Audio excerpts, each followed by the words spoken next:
You're a lovely lady, Path Girl. Aww, Such a lovely lady, Path Girl. You always make me laugh, and you take it up the ass. You're a very lovely girl, Path Girl. Aw, yay! Thank you. I'm trying to be gentle because I know you've been physically beat up, this last 6 months. And not in a good way.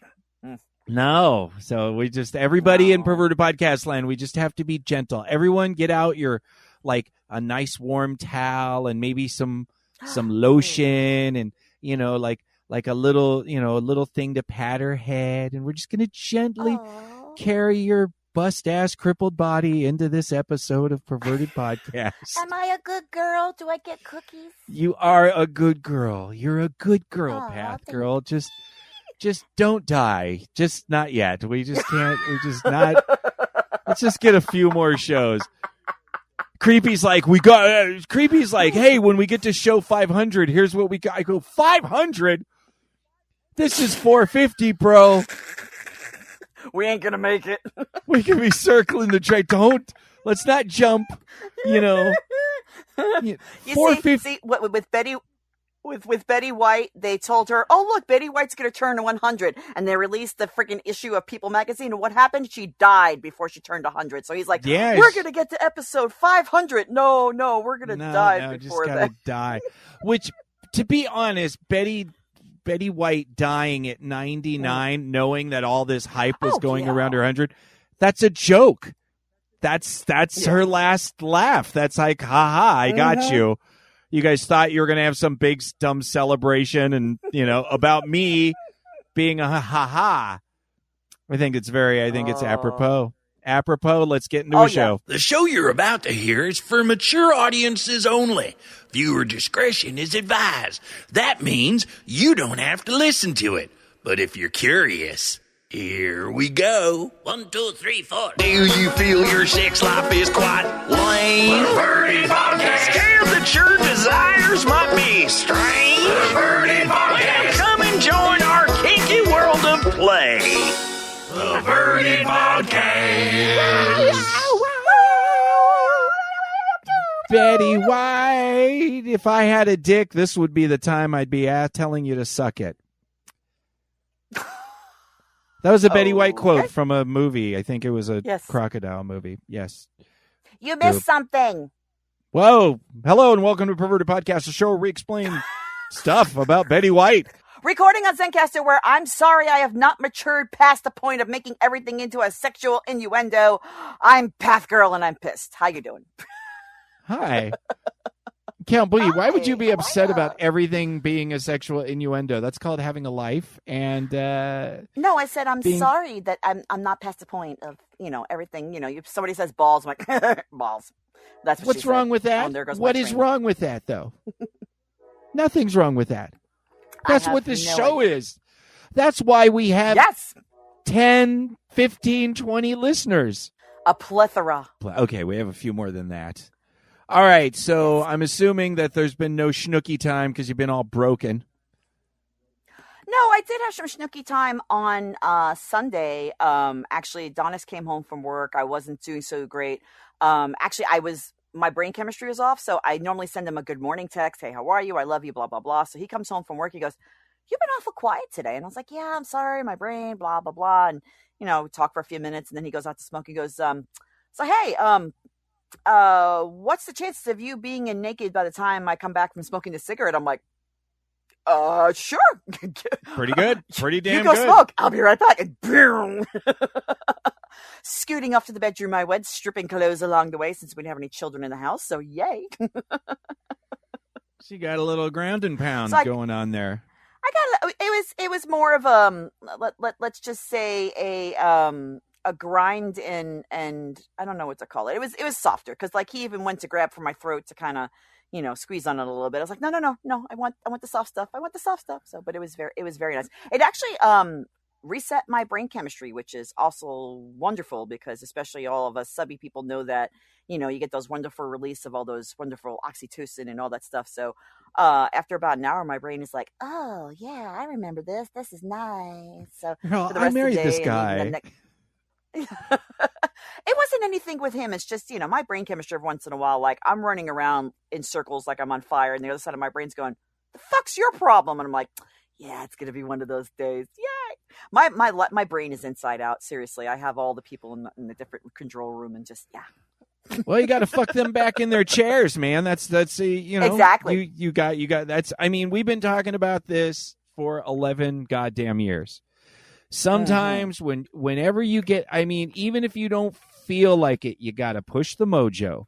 You got to push the mojo, because if not, the mojo will go away, and then you're going to justify in that mechanical part of your brain that, no, I don't have time for this. I got to do this, this, and this. Yes. And then you just slowly die inside until you're all of a sudden completely non-functional sexually. And you're okay with it. And now so you have to, if you have to just set a calendar and go, I don't care if it's not even that great. Just get in there and push the mojo. And then because then your brain takes over and it says, hey, you know what? You are a sexual creature and this is kind of fun.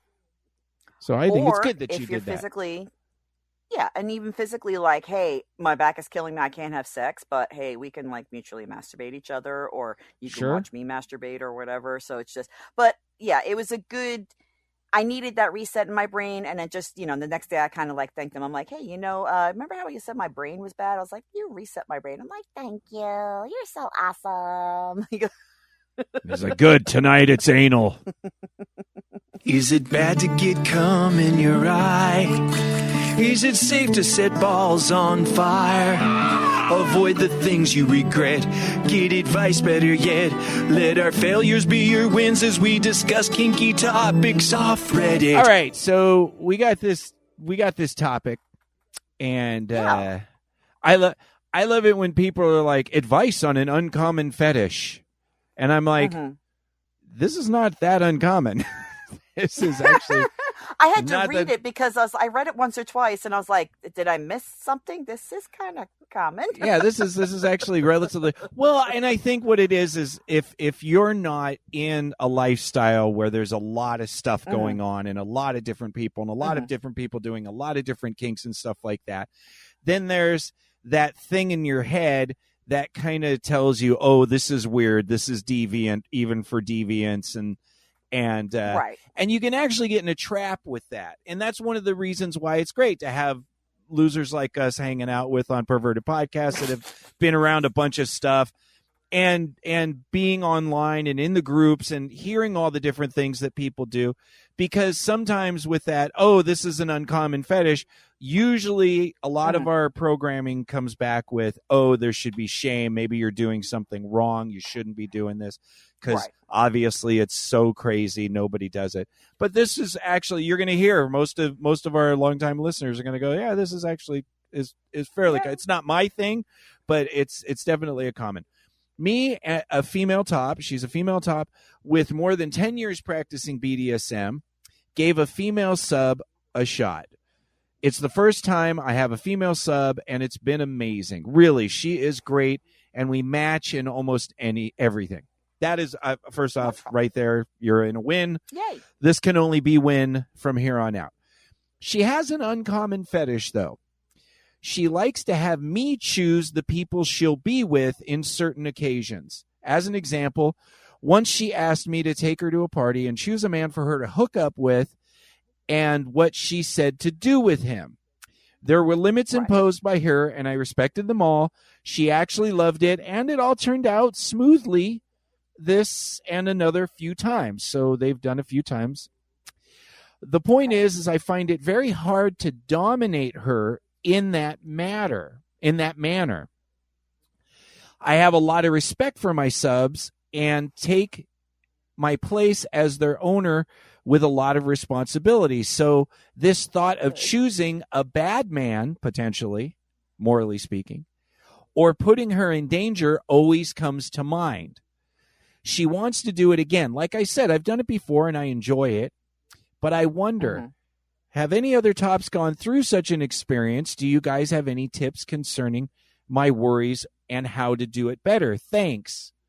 First off, before I let you get into it, not uncommon, masters and dominants, there's certain dynamics where they pick partners or vet partners, or you have to go through the dominant or master to play with the submissive or slave all the time. This is actually fairly common, and especially in dynamics where there's not a romantic relationship between the dominant and the submissive, that there are dominant in that dominant, kind of that power exchange, but it doesn't go into the intimacy and romance. In those cases, a lot of the times the dominant or master will pick people for their submissive or slave to play with. So it's not that uncommon. Not for everybody, but it's not that uncommon. The only first thing I'll start with is right off the bat, even at 10 years in the lifestyle, still asking group advice, stellar to be teachable after 100%. You're not hung up after 10 years. You're still learning stuff. I'm 20 years in, coming up on 20 years in. I'm still asking questions. You're still asking questions. You're coming from a good place right there. So I'll let you go ahead and start, and then we'll dig into this. Yeah, like I said, I had to read through this a few times. So just to kind of get the thing. So it is a female top with a female bottom, and the female top is basically going to the submissive with her permission and saying, hey, go fuck that guy, or let's make plans for you to fuck that guy over there, or let's make plans for you to do something with that guy over there. The only thing, like right off the bat with that, I mean, especially if they're not in a relationship, it's just basically like, hey, you're doing this to please me, quote unquote. I'm worried about the bottom's safety as far as like vetting people and like STDs and things like that. Like if you were to if it was a group of people you saw all the time, let's say they were the same 20 guys that come to the dungeon, play space, whatever, all the time, and you get to know them, you get to see them and go, okay, that guy's safe, that's safe, whatever. And you eventually, like, as that submissive's talking to that potential guy, hey, by the way, you have any STD testing? Okay, cool. And, and the kind of like, the submissive going back to the top, kind of giving like a, hey, he's cool, and then going do stuff. That's the only thing I'm really worried about. It's just, I mean, going up to a random guy going, hi, you're hot, want to fuck? And it's like, ooh, no, all my cackles go up and my red flags go up, just going like, I get the idea that it's hot, that the submissive's like, hey, you pick a guy for me. And it's like, okay, cool. I'm going to pick a guy. I just think if she's going to pick the guy for him, let it be from like a pool of pre-approved guys, if you will, it just for their safety purposes. But I mean, and obviously, even if it's like, okay, fine, we're not going to do that. Oh, look, that there's a new guy. Let's fuck him. Okay, fine. As long as you're using protection, everything's consensual, the guy, it's done somewhat publicly, or at least, safe words or whatever, I'd be okay with it. But it's kind of stumbling into like out of kink and into more like swinging, cuckolding. Is it cuckolding because they're female couple? They're not really. Well, it depends. It depends on it. It depends on if they're together. Then it would be a cuck situation where that the dominant feels a sense of humiliation by it. Then I would say you're now going into more of a cuckold situation. But it really just seems like she's just picking, and then that gives the bottom just kind of the thrill of not having to think. It's another way of giving up power. Right. So you want that sexuality. And then, of course, you trust the dominant that she has, an understanding of your taste. Because Mew used to do that with me all the time. I used to do this with Mew. She'd be like, go get me a girl. And I'm like, hello, say please, or what? And she's all, you know what I mean? Okay. And she would literally, like a diva, just stay on the bed in the love lab. And then I would go into the dungeon because they were, right next to each other. And I would go in and pick up on girls and bring them back. And that was fairly frequent. And she knew my taste, and she knew I knew her taste. So I wasn't going to bring in people that she wouldn't make a connection with, and it was a thrill for her. And it was varying levels of sexuality, or sometimes not even sexuality. Sometimes I would just go and get women and be like, so if I have a cute girl and she has a lot of stuffed lobsters. Would you like to be baptized in 14 stuffed lobsters? And they're like, I actually would. That is something I have never done and will probably never have an opportunity to do again. Let's do that. And so sometimes it would just be cuddle and whatever. And of course there would be things in place and, your safe call and, whatever. If they had a friend, the friend would come and see what the situation was and then go, oh, okay, this is fine. Mm-hmm. Or I would know one of them or whatever. So I don't think it's necessarily bad in this situation. A lot of the posters agree absolutely with you. A lot of the comment section agree with you that even though it's hot to do things rando, more vetting is obviously going to reduce the risk, because what's happening, what I see what's happening around it, because she's coming from a good place. She's coming from a place of concern for the bottom, and I'm worried that there's going to be a problem. And I want to go into that feeling a little bit, because as the top or dominant, risk-aware consensual kink is one thing when it is only you and your sub. You have control over what happens. You know yourself. You know your positive intentions for the sub. If you make a mistake, it's yours and yours alone to be accountable for that and deal with that. That's yours. This risk is different because the toy that you're using to play with is another person. So you're basically spanking her with another human being. And that person comes with their own agendas. You know what I mean? It's like it's not a stagnant toy. This is a person with their own agendas, whatever they're in their head, may look good, but may be evil on the inside. You don't know this. And so your feelings are valid, because once you pick that toy and you set that up and put them together, you've just now lost control over that risk. So you don't know what's going to happen. You have to kind of just be like, well, I picked them, hope it works out. Okay, I'll sit and wait. And if it works out, then you're like, hey, it worked out. And if it doesn't work out, now everyone in the community hates you because, you're picking up the pieces. So in that situation, yes, it's very hot in that moment. And if you guys have built a relationship where you understand the risks involved and here's what we're going to do in case of that, and okay, fine, you can still take those risks with strangers.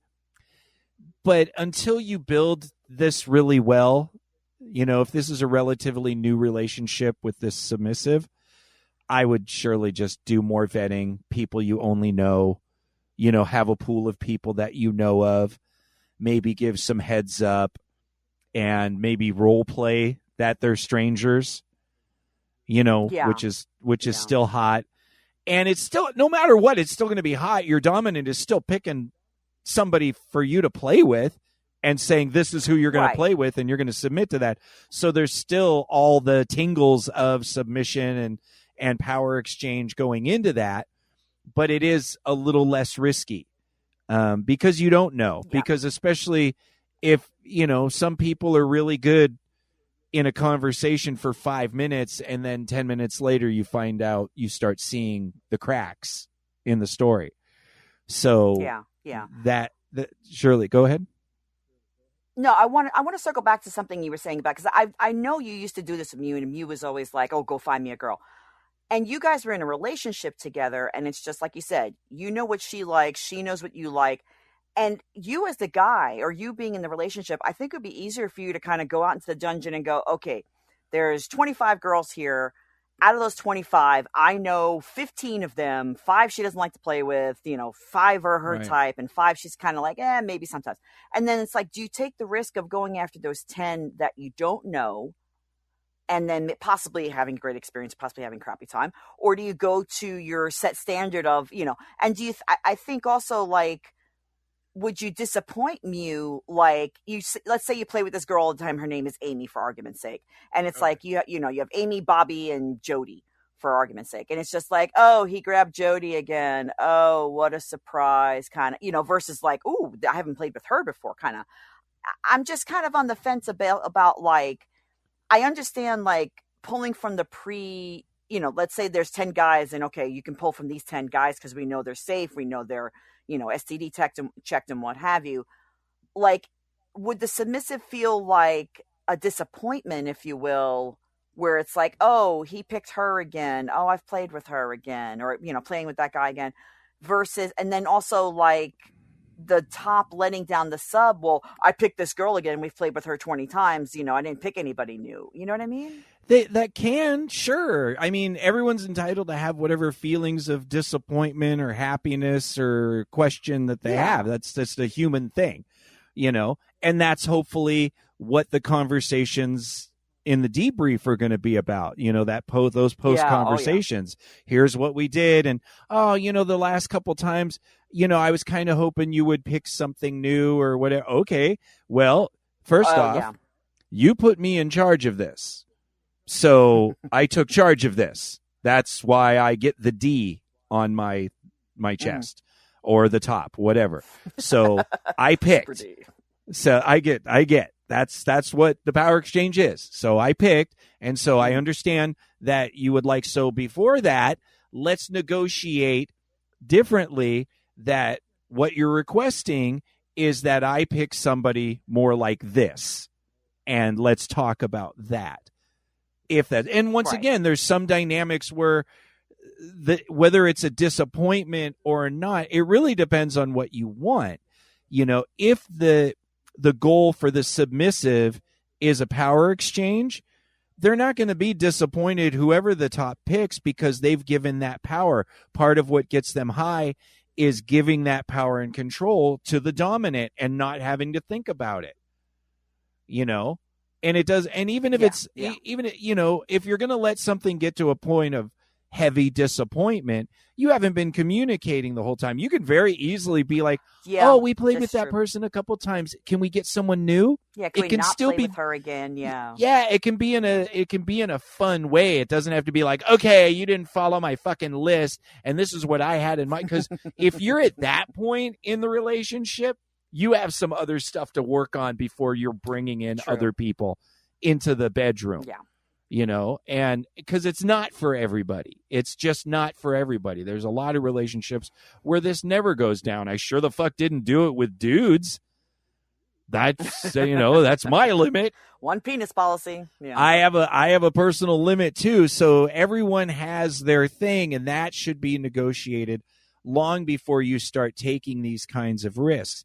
And there are times where we've played with people or whatever, and maybe they had some weird views or what. That's why she sent me, because I'm real good at having those conversations with people. And I don't mind spending a half hour talking with someone, and then at the end of it going, I don't think this is I don't want to play with this person. Because it's me too. In the case with Mew, I'm playing with them too. I'm not just going and being a bitch and I will go and get you everything you want, and then I'll be the cook and sit there and just joyfully watch. That's not my kink, bro. It's just not my kink. So it is different. But in this case, where you're picking a dude for them to play, and the dominant didn't say that they were involved, how they were involved, or if they were watching, if they were being a voyeur, if it was a thing where they were picking a submissive man that's, maybe switchy, and so the female dominant is dominating the switch man and having him fuck her. I mean, there's so many different variables. You could get dizzy thinking about all the different ways. But ultimately, I think what we're getting to is the conversations beforehand need to be very thorough. The checkpoints and benchmarks during the play need to be pretty clear. And then the big, what do we do if it needs to come into play too? Like, are you being very clear with this guy that you're bringing in? Hey, because I've had that with people before in the early days when I used to play with people that were taken by other people, and then you had to meet with them and talk, about their things. Have you talked? Right. Have you treated the guy as a human being that has his own thoughts and ideas, and explained to him thoroughly that this is what our dynamic is. So we would like to see if you're interested in being involved in that, but it doesn't take the place of our dynamic. And here are the parameters that we want to go with. Yes. And if the guy's like, oh, that sounds cool, it's not a big deal. Okay, everyone goes into it. But that can be a problem too when you still treat the toy as a toy, even though it's a human. And then you and then you don't know. All of a sudden they start going off script and you're like, wait, no. What? You told me to go fuck her. So this is what I went and did. Yeah. So. Or can I call you afterwards? Well, no, we didn't. Yeah. That, what about feelings? What about attraction and things like that? And all of that stuff. You know, the fantasy sounds really hot, but the more you work on something, and it can be done, like I said, it can be done in a sexy way, in a fun way, in an adventurous way. And we're curious together. We're working this out. But ultimately, the dominant is correct. There's a lot of risk here, and if you don't do that footwork, oh boy, can it go bad. Yeah. Oh boy, but howdy. This isn't really an uncommon thing. I mean, people play around with variations of this. So every time somebody thinks something's not a common thing, oh boy, is it a common thing to somebody? It's just maybe just the first time this person's hearing about it, the first time they're playing around with it. So, but yeah, this was great. I'm covered in butter right now. I'm covered in butter right now. I'm covered in butter right now. Don't stop. Get them bolo little doggies. Whatcha? Wait, that's Get it out. No. Don't ask me why. I just all of a sudden jumped into some Uncle Creepy, the hunter, the mighty hunter. I have hunted and I have devoured. How'd the hunt go? Obviously, we talk about the hunt twice a year. And so it's going to, this was your first one, right? Yeah, so this is the second time I've been to the event location. Path Girl kind of set it up for me. We got our tent set up in a good location, which was really beneficial. Our little viewing area, the peanut gallery for it. So you're only guaranteed one hunt, which is the one I picked with Mina. But you can add on to the other hunts, which I was like, fine, 3 hunts in a row. That sounds easy for a 47-year-old man. No problem. Sure. So there was enough hunt or prey so that I could add on. And my first jaunt through the woods, I had my Mandalorian helmet on, just because I had to. Of course, I had to. That's awesome. Did you print that or did you buy that? Yeah, it's my 3D printed helmet that I had, and that's awesome. Yeah, you got to put a picture of that on our FetLife. We got to have a picture of you. Do you have a picture? Do you have any pictures of you at the hunt with your helmet on? So they don't really allow pictures. So I didn't bother with any of that stuff. Plus, it's kind of precarious. The hunting in the forest when you're half blind, because I was wearing contacts and oh shit. Yeah. So plus she wanted to be hunted by a Mandalorian, which I was perfectly ready to oblige. Nice. I had a little trouble finding them. She had hid under some brush, and I couldn't find her quick enough. But I got her, shot her in the leg, as she tried to run from me, and took him. So you take him to the post, and then everybody knows how that goes. Well, I mean, so once you, and first off, when you shot her, you mean you shot her with a paintball gun and right. With whatever we talk for any new listeners, it's a paintball gun, and everyone's talked about this first. Yeah. So, but yeah, then when you catch your prey, then you get to play with them. And so, how did that go on the post?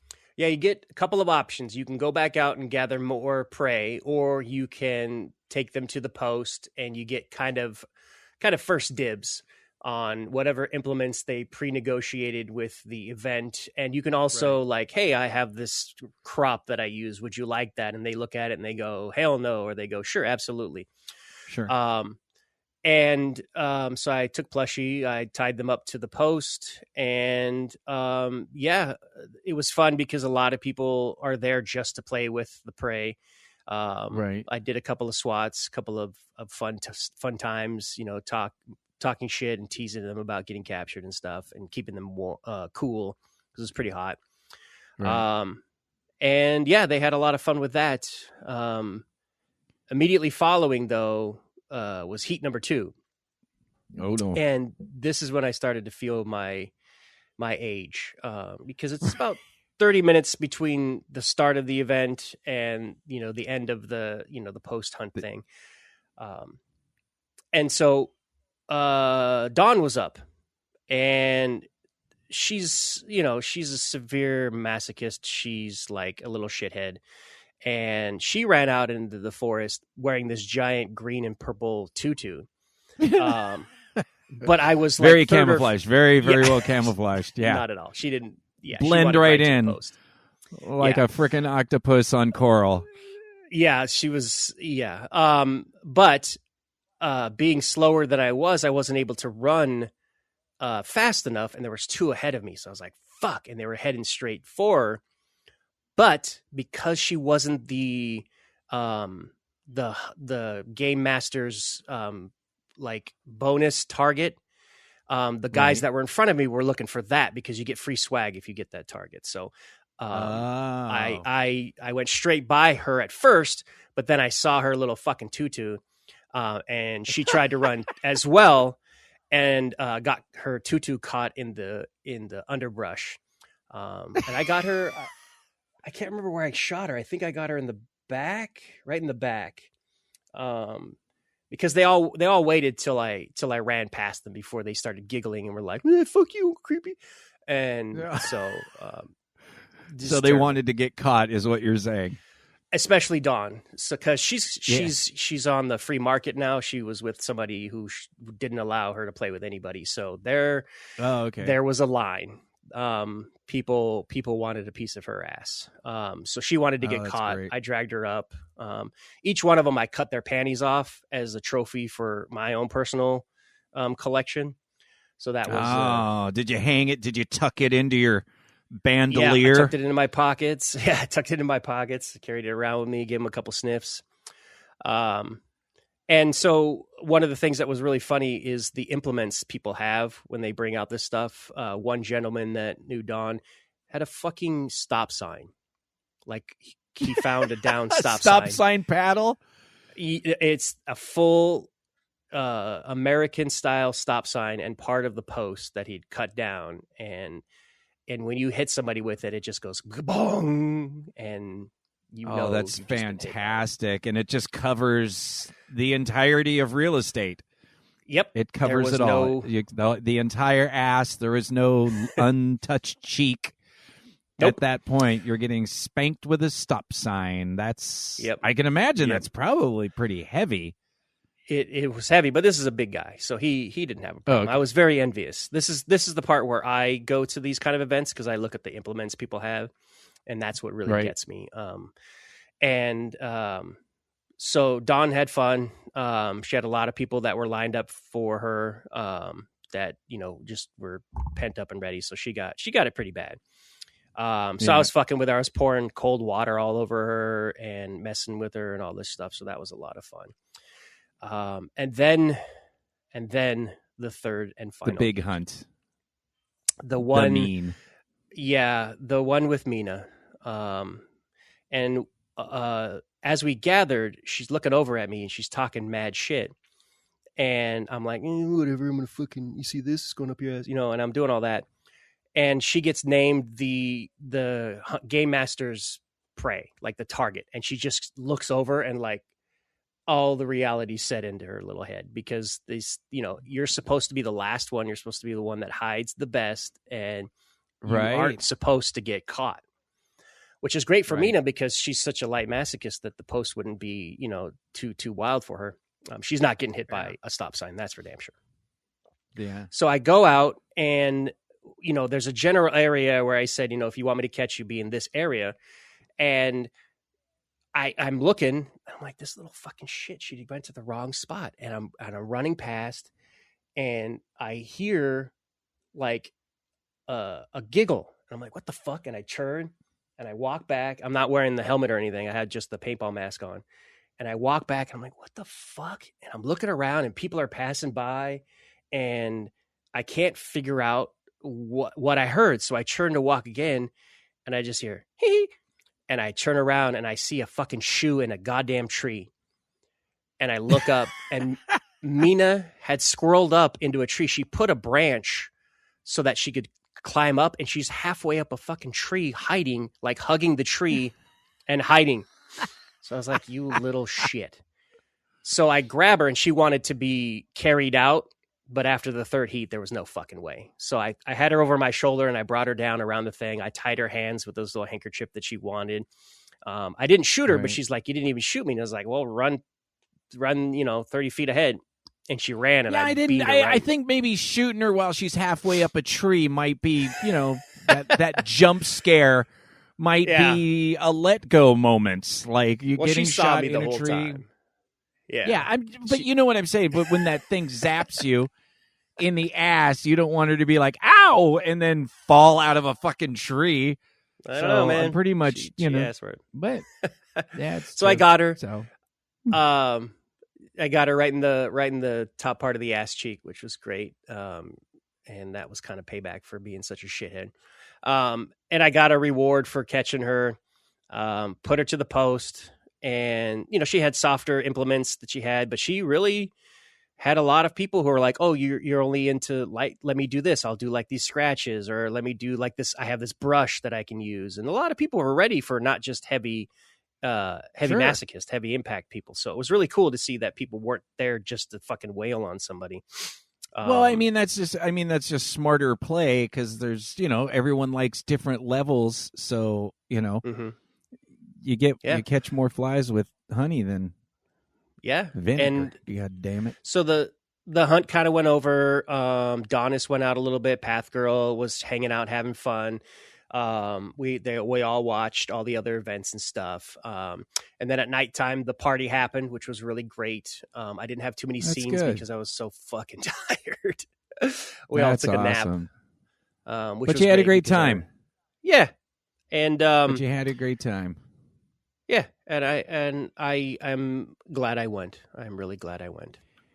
Well, it sounds like you had an amazing time and that there's much fun to be had. Obviously, one of these years, maybe I can get out to the hunt and see what you guys are talking about. Every year I get to hear about this a couple times. But it's just part of the fun of being in a kinky community where everyone's into it. And it's nice that it's a good example of people working together and still being able to meet people's limits and boundaries and yet still have a lot of fun and do a lot of crazy kinky stuff and cut loose. I mean, how many places in the world can you go run around a forest and hunt people and exactly and then play with them? I definitely it definitely brought me back to my joy of being a dominant. It's funny you should say that, because that's the exact topic that we're going to be leaning into right now. Is it? Which is, it is such a good segue. We got a post here, and I like this a lot because this is something that I finally, my age, gets to help the younger bucks. And I'm not an ageist, but there are things that you do learn over time, and things that I felt a lot more like this person many years ago in many areas. This is not just about kink. This goes with every aspect of your life. And so we'll get into it. And how do I re-find the joy in being a dom? It's an honest question. You're in this lifestyle for a long time. You're going to have some mood swings and things are going to change. I've been, I guess the appropriate word is active in kink for 5 or so years, good amount of time. And I remember what it felt like in the beginning. I really felt I was enjoying myself. and very excited at the prospect of getting to do things, rope and impacting, list things. I spend my downtime thinking about things, or I want to try new ideas. I'd write down notes and sketch ties and keep records of information on the person I was with, what they liked, what they didn't, safe words, like he was into it. He was doing the thing, that thing that we do when we get here. These days, though, a whole 5 years later, it all feels very lackluster. Rope mostly starts with remembering how long it's been since I've had a chance to do it. Impact doesn't really feel invigorating. I did a suspension a while back, which was towards the upper end of my skill set, and all I could think about was how many years it's been since I last had the chance to do this on a person. These are all foreshadowing flags for me. I'm still relatively young, 27, but I feel like I've lost all the mental and sexual intensity and pleasure I used to get from this. It feels so, I don't know what the word rote means. It might be it feels, whatever. It doesn't feel right. He feels like he's going through the motions. I'm all, what does rote mean? I feel so rote. Maybe whatever. Whatever. We get the point. And I'm sort of worried that this is the new normal for me. And this was something that someone put up. First off, I'm super glad that we get to tackle this topic. We haven't tackled it in a while, but it is a real thing. It's a real thing in every relationship, every job, every hobby, everything you start out intensely passionate about. This crosses over all of the things. But for this segment, we're talking about being kinky and what happens. And I think there's a lot that he wrote in here in this short post that gives me some key things that I think he's fucking himself on. So I'll let you go first. Yeah. So I feel this. I've had a couple of like down times where I've just had no interest in kink whatsoever, but they've mostly been like, it started when I left LA and moved to Denver. I separated from a lot of people out there that I grew up in the scene with, and being away from them, the FOMO set in and all that. The what? FOMO, fear of missing out. Another acronym. Like on my way. OMW.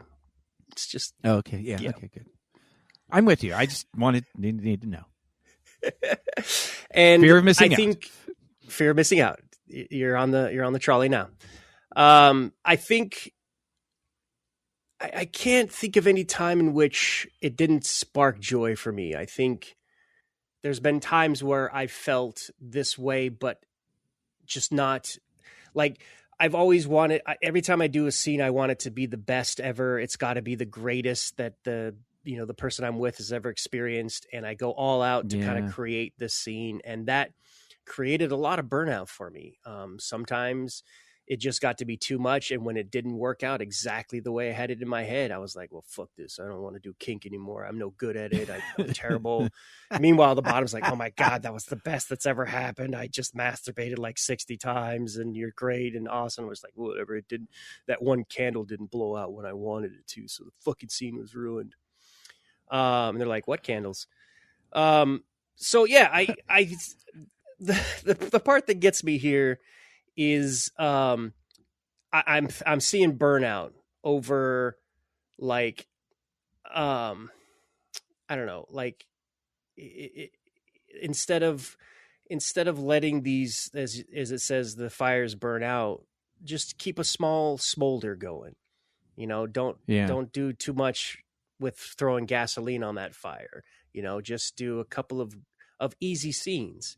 And I honestly, are my glory days behind me in kink? Is that joy I felt when I first experienced kink ever going to happen again? I honestly say no, because I'm not starting kink again. I've been in kink for God knows 20 some odd years. And I've had moments of immense joy and immense pleasure. And I don't think that beginning joy and, feeling from when we first started the scene, everything was new. And I believe that can come back in a way where, you do a scene with something that you've never done before, and that first time experience happens.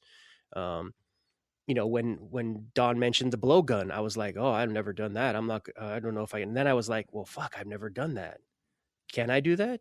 Should I do that? And all of that, like, stuff from the very beginning of when I started kink, when I was like, oh, I can spank her bare bottom. I've never done that. Can I do that? Should I do that? That feeling. So it becomes like a new challenge. The challenge makes an excitement. I think the so. New challenge and I think makes with an it, excitement. yeah, and with it being a new experience, maybe even with a new partner, or even with, a partner I've been with for years, with Mina, we still do stuff that's brand new to us, and it still gives me that great joy of that kink. I think what this person writing in his experience is just, they want, in my opinion, to feel that constant high from the very beginning that they experienced, and that this stuff coming up yes, is not going to match that first. Yeah, this I love when I get to use my years of drug addict experience to actually try to help a listener, but you've now just rolled right into it. And the first thing I'm going to say is, stop chasing the dragon. There it is. That you said it. I'm going to say it. And I think it's important as a drug addict to realize that many people aren't drug addicts. A lot of people know stop chasing the dragon or don't chase the dragon. They've heard that term and they kind of understand what it means. But let me explain it to you in crack talk, what that means, or heroin. I never got into heroin. I never had a chance, but I smoked a lot of fucking crack. And a lot of people don't stop chasing the dragon or don't chase the dragon. What that means is that first couple times that you use crack, you take that hit and you're like, wow, this is something, or anything, that's just that super rush. Like, I've never experienced this before. And you have all of these feelings, and it's a moment, and it literally just locks into your brain that this is amazing. Do this all the time. This is what you want to do.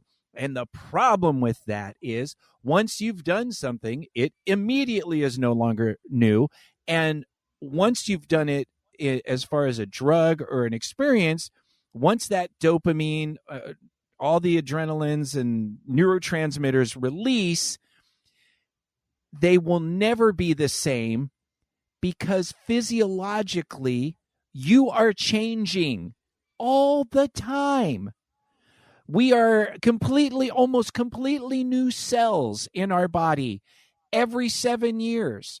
Almost everything in our body. You are literally not the person you were 7 years ago. You are a completely different person. The memories are there. And once again, those are formatted differently. But when you chase the dragon, and this is where drug addicts get in problem, because you keep doing it, trying to get that high, trying to get that one moment that you had in your life where your point of view was this, your environment was this, you were thinking this at the time, you had this job, you had this life, you had this breakup, you had this. There is no way physically possible to recreate that moment, but you remember that moment and then you chase it. And for a drug addict, you keep getting high, you keep trying, you smoke more, you do more, and it just will never get there. And it's very frustrating. And if you focus on that, your whole life is now about reliving an experience that you once had, and it can do exactly what it's doing for this guy. This guy is trying to chase the fucking dragon of that new shiny feeling or that new relationship energy or whatever the hell we do. And he's now frustrated because he's doing amazing things. He's still playing. He's having opportunities to play, and he's shitting all over it because it's not that dragon. What you need to do, go find new fucking dragons. Everything is a dragon. Everything is a new experience. And you touched on it, and I thought it was great that you touched on it, that when it's like, find a new type of play, do a new type of thing, learn a new thing, get yourself excited, go down a new road and experience a new dragon, whether it's with a new person or the same person. And that was something that I really got from this post, was that when you start, he kept talking about the thing, the feeling. This is what it needs to be like, right? Yeah. Where was the partner mentioned in any of this? Like, if you lose the focus of the connection with your partner, and you're just chasing a feeling of what it's like to play, of course it's going to suck. There's no intimacy, there's no connection, there's no nothing. You're literally just chasing, like you said, you're just chasing a high. That's all you're doing. And you are guaranteed. You're guaranteed to hit that wall. You're guaranteed. If you're and I've been in this position to where it's like, turn back to your partner. What are we doing? What's going on between us? What has changed between us? How is our communication? How is our fun that we're having together? Are we still making jokes together? Are we still doing stuff together that builds that kind of excitement? So that way, when it's time for play, when it's time for play, then all of a sudden we're excited because I am excited about this person. And now everything is its own dragon. That I don't have to repeat that high from 2008, 2007 or 8 when I first got into the public scene. I don't have to recreate that. That moment was there. That's a lovely memory. What's the next dragon? What am I going to learn now? What is this? Go ahead. Well, you said it yourself, is that we change every 7 years. We're a new person every 7 years. That person that you're with and experiencing these things is also changing and becoming a new person. And that, I think, is a good rush to chase too, because now you have a new experience, with someone every day, And I try to put that in kind of perspective when I saw this yesterday at like how I feel when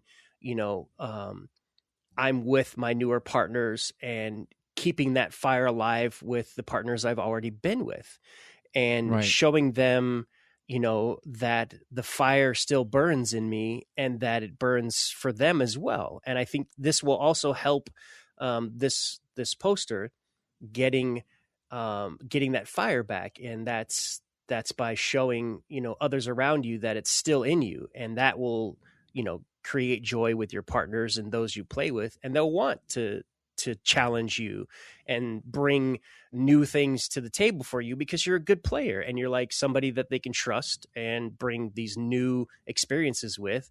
So you won't even have to do, a lot of the work. Stuff will come to you as well.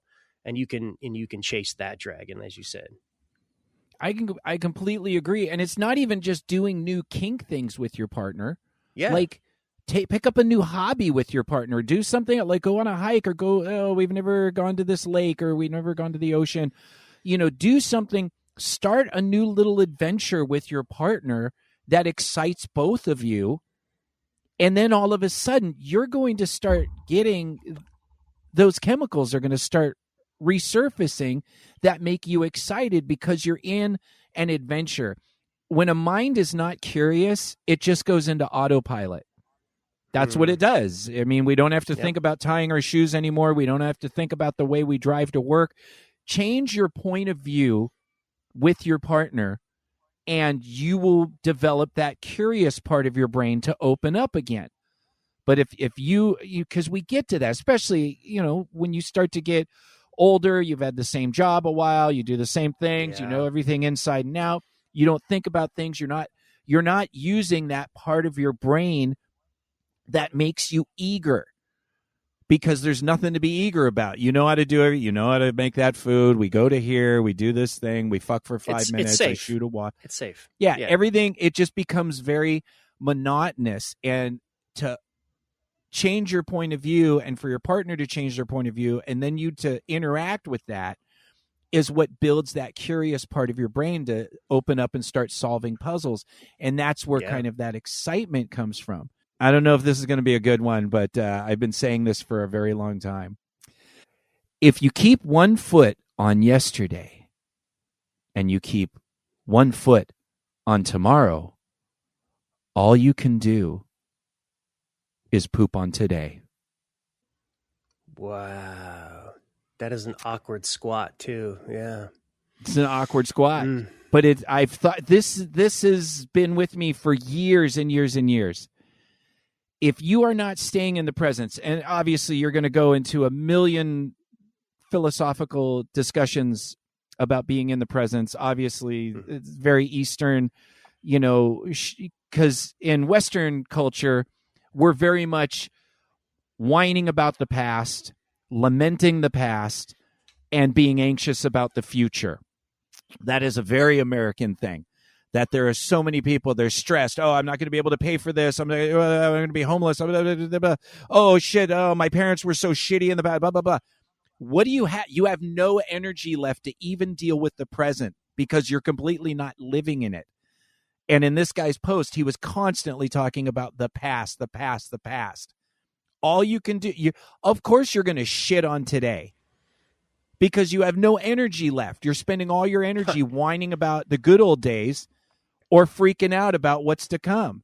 How do you have any energy? You have no power to deal with your today. If you can, those voices are going to come in. They're going to be like, oh, the past, wah, wah, the future, okay, I hear you. I hear you. But right now, this is the only thing we have. This is it. This is the only thing I actually have some sort of power to adapt and move to. Okay, that's my thought. That's my bullshit. I think your bullshit makes sense, especially with shitting on today.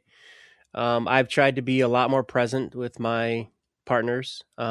We've had, and with Dawn being a newer partner, we've talked a lot about her past and my past, and we've gone over things and stuff like that. And I try my very best to maintain a presence with all of my partners. I've tried to do my best to stay live in the now, as Garth Algar said. And it's difficult. I agree with you. It is difficult to not want to zone out and just wait until I can chase that next high, that moment. But I think living the small parts will help build that bigger high, I suppose. I think. Do you need to get back to it? What do you mean? Is it mandatory? Is it mandatory? I mean, I think that's the other thing. Like, we always have this, like, if it's not the fucking best, then it's shit. Everything is shit if it's not the best. And it's just like, do you need to have that dragon? Why can't it just be good? Why can't I just be okay with who I am today and enjoy this? Why do I have to constantly shit on what is not as good? Let me tell you, dude, I live in a fucking car. It's not as good as it's been at other times. I'm not playing with anyone. It's not as good as other times. But does it have to be? Can't this conversation that you and I are having that maybe is going to help people, get through their things, being of service, can't this just be a good moment? Can't this just be like, it doesn't have to be a fucking foursome. It just needs to be an okay moment where I'm present with myself. Now I'm present with you. We're having this discussion. Does it have to be? Do I have to be sad every fucking moment because it's not the greatest moment of my life? Can I just be okay for a minute? I think that'll get us so far in the weeds, Boogie, because no, of course not. It doesn't have to be that way. But there are big differences between how I live and how you live and how each of our listeners lives. And I think putting that broad of a expectation on somebody is not taking in, mental health, their current financial situation. Oh, sure. All that stuff. Yeah. I'm not saying they're not suffering. Yeah. And that's what I'm saying is it's very difficult to put that broad of a situation, be like, I'm happy and I live in a car. You live in a house and you should be happy. That kind of gets I'm not saying that. I'm saying that what I'm saying is when you're beating up this moment, because if the goal is to not, I mean, what are you going to do? Do you want to be miserable? Be fucking miserable. Go ahead. Nobody gives a fuck. Nobody gives a fuck if you are miserable. Just as much as they don't really give that much of a fuck if you're happy. This is your moment, creepy. This is my moment. If you have health problems, if you're in pain, if you're running out of money, if you're going through all those things, absolutely, those are all shitty things. But this is still your moment. If you want to be miserable, then be miserable. But I'm so filled with pain. I don't want to feel it. So then it's my choice to say, regardless of what's going on around me, this is my only moment to try to be okay, to try to find something that just makes me okay. And it doesn't have to be better. It's not bad just because it's not that moment. That's kind of what I'm saying. Yeah. So you're saying, like, to seek happiness, you don't have to live in sadness. I kind of see it as just being okay. Yeah. Yeah, I think I understand now. I try to be happy. And when I'm not, I'm okay with just being okay.